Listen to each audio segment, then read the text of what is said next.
पल्ले, मला बाकीच्यांचं काय नाही, पण या मधन किरण्याचं लय अवघड वाटतंय बघ. अगं नुसतं इन्स्पेक्शन नाही कळलं, यांची पळापळी झाली. बोर्डात काय करताल? ए गपकी, आधीच ब्या खाल्लंय आणि आता तो अजून ब्या घालू नकोस.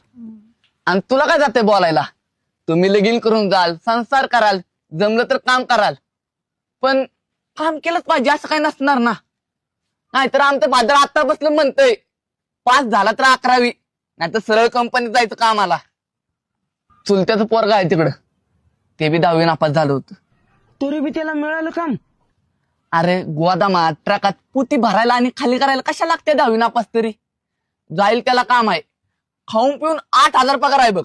आईला मग त्याचं बरं आहे की. होय ब्या. आता बघ, तू म्हणतो या दाद्यागत 15वी शिकणार आहेस, म्हणजे अजून 5 वर्ष, म्हणजे तवर त्यो 8 गुणिले 5 म्हणजे किती क्या? 12 पंचे 60, 60 गुणिले 8, 848, इकडचं 0, 4,80,000. बाबो, एवढा पैसा? आईला मग काय उपयोग या शिक्षणाचा? उगाच आपण 10वीचं टेन्शन घेत बसले.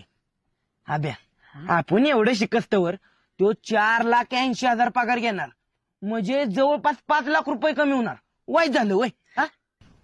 बघ, आपल्याला अजून हेच नाही कळत. ह्यासाठी का नाही गणित चांगलं पाहिजे आपलं.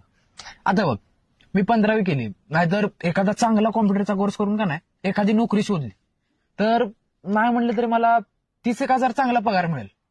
आता तू सांग मला, 5 वर्षाचा हिशोब किती झाला?